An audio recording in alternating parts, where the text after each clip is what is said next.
ouais, en effet, je t'avais promis quelque chose de plus actif, mais bon, il a fallu, on va dire, 10-15 lancers pour avoir la première touche. Et donc aujourd'hui, je vous accueille dans mon nouveau vlog pour la chaîne Tackle Guru France. Donc c'est un lieu que vous avez déjà vu dans mes vlogs. Donc c'est un carpodrome que j'affectionne dans la vallée de l'Eure, que j'ai la chance de pouvoir pêcher parce que j'ai une action ici. Donc en général, il y a toujours quelques touches à avoir en début de saison. Bah là, c'était assez spécial, hein, ça a mis du temps à démarrer. Donc aujourd'hui, ça sera une pêche aux méthodes feeder et c'est l'occasion d'essayer la nouvelle amorce Mainline Match, donc la Red Supreme, donc une amorce que j'ai eu la chance d'aider au développement du côté de l'équipe européenne. Donc c'est cool de la mettre en pratique, de vous la présenter donc pour une pêche aux méthodes. Et comme vous pouvez voir, aujourd'hui j'ai laissé la station dans le coffre et pour vous montrer qu'on peut aussi pêcher léger. Donc, parce que vous avez été beaucoup à nous mettre des commentaires en disant vous utilisez beaucoup de matériel, est-ce qu'avec moins de matériel on sait prendre des poissons? Et aujourd'hui on va vous présenter une pêche aux méthodes feeder, tout ce qu'il y a de plus simple et donc facile à mettre en pratique et surtout une pêche active qui permet de prendre des poissons rapidement. Là on est en début d'après-midi, ça fait une petite heure que ça pêche et donc là voici le premier poisson que je vais vous présenter dans quelques instants et qui s'est laissé leurrer par un petit Dumble Rose. Alors c'est pas un gros poisson, mais ça réchauffe le cœur, pas les mains, parce que l'eau elle est encore froide. On a eu des pluies hier, je pense que ça a bien refroidi l'eau, donc les poissons ont l'air en activité, mais ils sont un peu endormis. Donc premier poisson de la session, on va le remettre à l'eau, on va essayer d'en prendre un deuxième.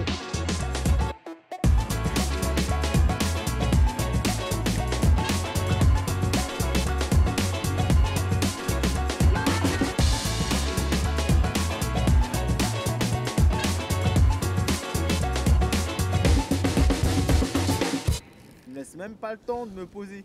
Non, ça a mis du temps à venir, mais là ça y est, j'ai l'impression. Alors est-ce que c'est le changement d'utiliser que de l'amorce sur l'hybride ou alors juste les poissons qui se mettent en appétit? Mais bon, on va en profiter, hein, il y a quelques touches. Ça réchauffe le cœur et surtout je suis un peu plus confiant dans ma tête parce que j'avais promis un max derrière la caméra, un max de touches et ça a quand même mis un peu de temps avant de se mettre. Et donc pour avoir une action de pêche un peu plus rapide, aujourd'hui j'ai amorcé au préalable mon coup, donc avec un bait top feeder que je bricole un peu pour fixer directement sur ma ligne aux méthodes feeder au bout de la boucle qui vient se fixer sur mon hybride. Et donc j'ai mis rapidement 5-6 bait top feeder sur mon coup qui a une vingtaine de mètres pour dire d'avoir de la bouffe sur le fond de l'eau parce que bon, on est en début de saison, les eaux commencent un peu à se réchauffer, je pense que les poissons sont actifs, ils ont faim. Et bon, malgré mon amorçage de départ, les touches elles se sont fait attendre, donc il fallait peut-être qu'elles trouvent mon petit tas d'amorce ou simplement qu'elles prennent confiance sur mon petit tas d'amorce de couleur rouge. Donc quelque chose de très visuel qui je pense leur plaît, parce que les touches elles interviennent assez vite une fois que le feeder arrive dans l'eau.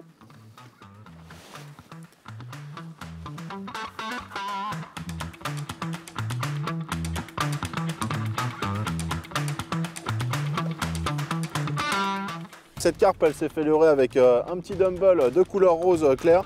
Alors en général j'aime bien utiliser des appâts de couleur rouge ici, mais apparemment un appât de couleur rouge sur mon tas d'amorce rouge, ça déclenche pas des touches, donc j'ai un peu fait tourner les couleurs. Je vais la remettre à l'eau avant de remettre une èche sur mon bâillonnet et on va faire un autre lancer voir si c'est la couleur du jour.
encore une carpe.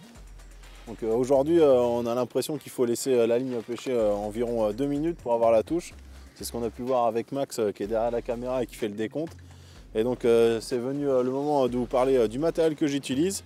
Donc toujours très simple, donc une canne Atlas 10 pieds méthode feeder. Donc comme vous pouvez voir, elle a vraiment une action super sympa. On a la main sur le combat, mais on prend aussi beaucoup de plaisir parce qu'on a une canne qui est vraiment très progressive. Ça permet de combattre tous les poissons facilement. Donc j'ai un sion dessus de 1,5 ose. On est en début de saison, les touches elles sont encore un peu timides, donc ça permet d'avoir un peu de souplesse. Et là-dessus j'ai un moulinet de taille 4000, donc un classe 4000, avec un nylon en 25 centièmes. Si vous suivez les vidéos gourou que j'ai pu faire avant sur la pêche aux méthodes feeder, c'est à peu près ce qui me suit tout le temps partout. 25 centièmes, c'est costaud, ça dure longtemps, c'est assez raide, ça permet d'avoir une ligne durable, donc c'est parfait. Et donc c'est encore une petite carpe qui s'est fait leurrer par un dumbbell de couleur rose. Aujourd'hui on dirait que c'est ce qui rapporte les touches les plus rapides et c'est surtout ce qui leur plaît.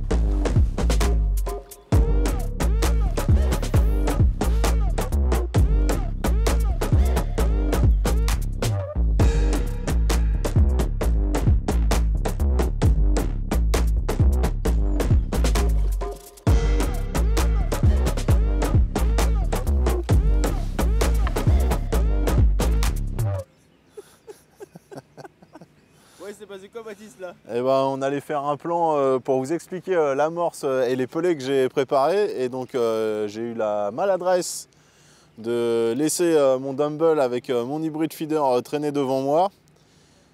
Et cette maladresse s'est transformée en chance parce que j'ai un beau poisson au bout de ma ligne.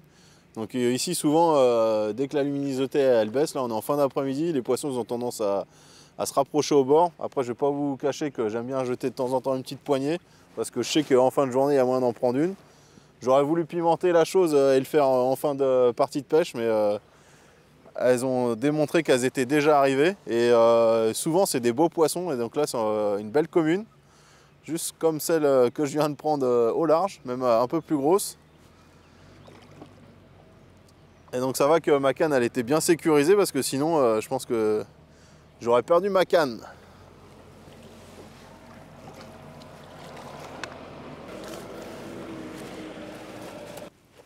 Alors c'est pas la plus belle, mais on a une petite commune plutôt sympa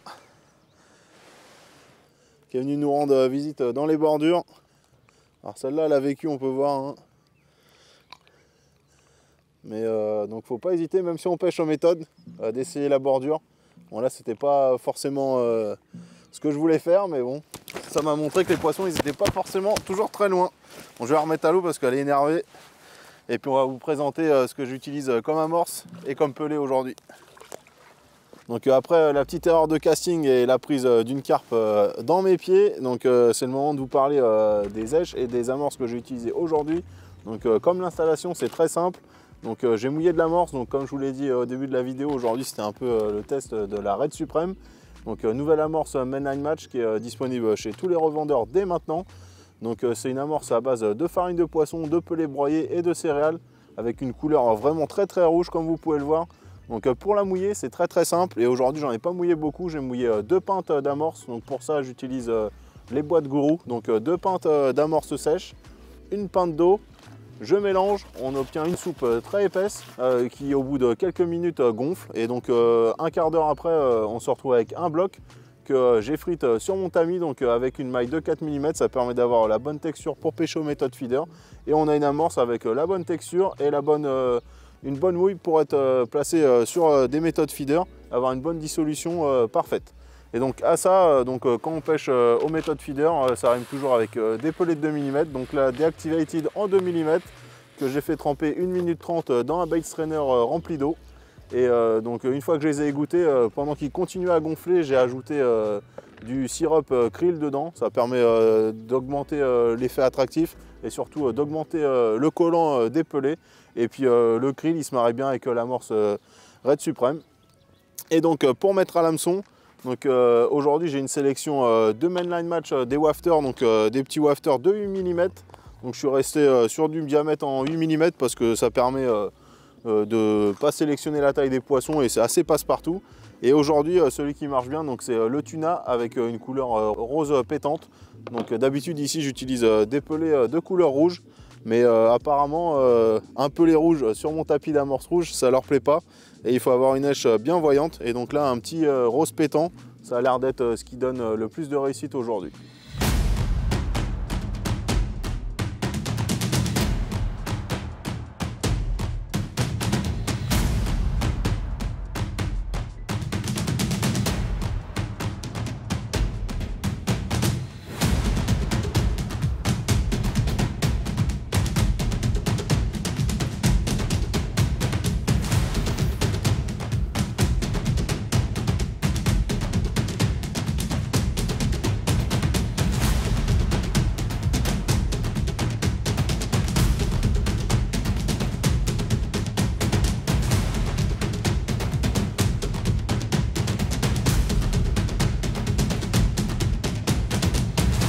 Aujourd'hui au niveau du montage, du basique, de la pêche aux méthodes feeder, j'ai utilisé un hybride feeder parce que je pêche dans un endroit où il y a 2,50 m, 3 mètres de fond. Donc ça me permet d'avoir une bonne protection du contenant de mon méthode feeder et d'avoir une ligne qui pêche bien une fois arrivé au fond avec assez d'èche autour. Et aujourd'hui ce qui était important c'était de bien compresser l'amorce et les pelés sur l'hybride feeder parce qu'on avait des poissons qui devenaient un peu fous en fin de session et qui montaient en surface dans les petites particules. Donc le principe du feeder c'est de les prendre au fond, donc il faut les concentrer le plus possible au fond, donc il fallait bien concentrer son amorce, bien la serrer. Et donc l'hybride je l'ai équipé d'une quille à élastique, donc la plus longue avec un élastique noir, parce que je pense que c'est la plus polyvalente, c'est celle qui me plaît le plus. Ici il y a des poissons de bonne taille, donc il y a des fois il y a des surprises, des gros amours blancs, donc autant avoir un élastique assez solide. Et donc ce qui est plutôt sympa avec les quilles élastifiées, c'est qu'on a... quand on est au bord comme là, le poisson sous le sion, ça permet de limiter les décroches, les casses de dernier moment sur un rush un peu violent. Et ça permet vraiment de travailler le poisson au bord en pleine confiance. Vous voyez là je suis frein serré, j'ai juste l'anti-retour et je laisse faire l'élastique et hop, le poisson il est dans la bourriche, dans l'épuisette pardon. Et donc au bout de cette quille élastifiée, j'ai un bas de ligne de 10 cm, ce qu'il y a de plus basique pour la pêche aux méthodes feeder. Un bas de ligne monté en 19 centièmes avec un QM1 en 12. Donc les QM1 c'est vraiment des hameçons super pour pêcher aux méthodes feeder. Et encore plus quand on pêche avec des appâts équilibrés tels que des wafters. Ça je vous donnerai une petite astuce un peu plus tard sur quelle taille d'hameçon choisir selon la taille de wafter. Et donc voilà, encore un joli petit poisson, petite boule de nerf qui s'est laissé séduire encore une fois par un wafter tuna, rose clair, rose pétant. Aujourd'hui c'est ce qui leur plaît. Alors peut-être la luminosité, la couleur de l'eau qui est pas trop teintée, mais qui est pas non plus très claire. Et donc voilà, encore un joli poisson. Je vais m'empresser de la remettre à l'eau, profiter des quelques minutes de jour qui restent, prendre encore quelques poissons et après on clôturera cette vidéo.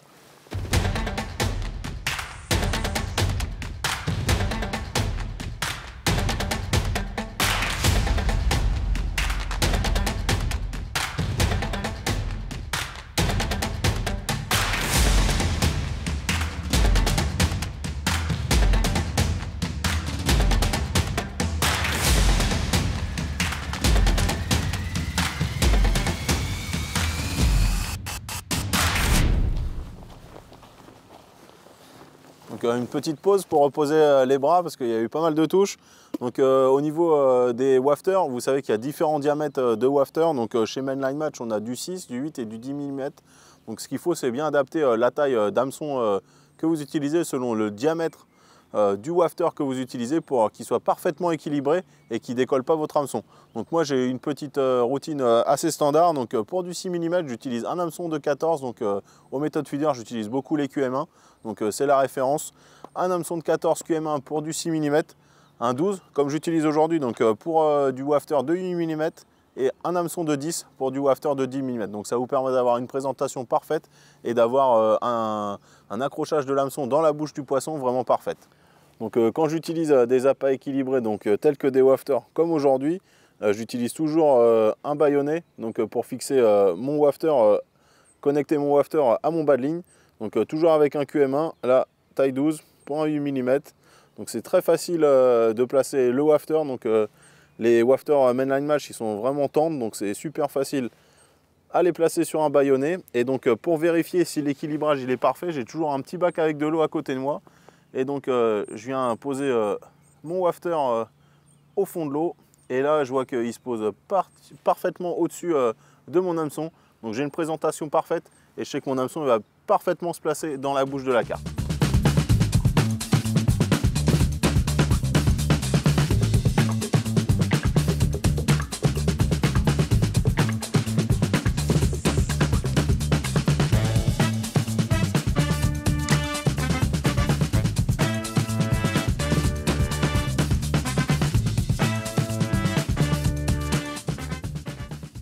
Donc l'hybrid feeder, c'est vraiment un feeder super pour tous les pêcheurs, même les débutants, parce qu'il est vraiment très facile à utiliser. On n'a pas forcément besoin d'un moule pour mettre l'amorce dessus. Donc aujourd'hui c'était un mélange 2 tiers d'amorce, 1 tiers de pellet que j'utilisais. Donc c'est très simple, le fond de mon hybrid feeder, je le tapisse d'amorce.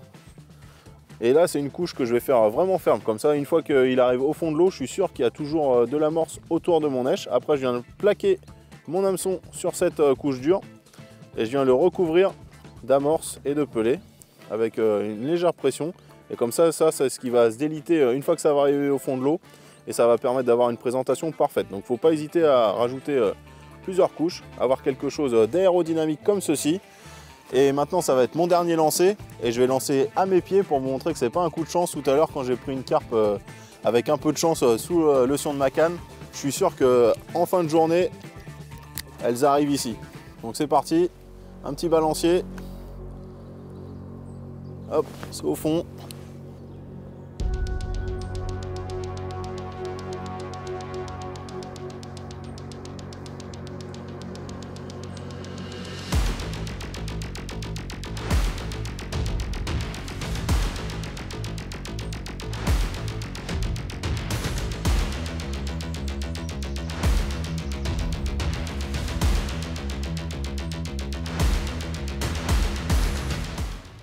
Bon, c'était pas un coup de chance. En fin de journée, je sais que les poissons ils ont tendance à se rapprocher du bord ici parce qu'on a une bordure assez profonde et c'est le cas aussi dans de nombreux plans d'eau. Donc quand vous pêchez aux méthodes feeder, ça ne se résume pas à pêcher à une distance confortable, on va dire dans les 15-20 mètres. Il ne faut pas hésiter à explorer les bordures. Des fois, ça peut vous rapporter des beaux poissons. Et là, en fin de journée ici, c'est souvent carnage dans le bord. L'eau, elle est encore froide, mais ça n'empêche pas qu'elle vienne ici. Vous avez pu voir, c'est instantané. Le méthode, il est à peine immergé qu'on a déjà une touche. Donc c'est plutôt cool. Ça va permettre de mettre fin à la session. On a passé quelques heures de pêche aux méthodes feeder avec une installation simple. Je suis arrivé en début d'après-midi. Là, on est en fin de journée. On a la chance, les jours se rallongent. Et c'est le moment d'en profiter. Il ne faut pas hésiter à aller pêcher après le travail, après une journée de cours pour les plus jeunes. Ça permet de décompresser, d'être dans la nature et de se couper un peu des écrans. Voilà.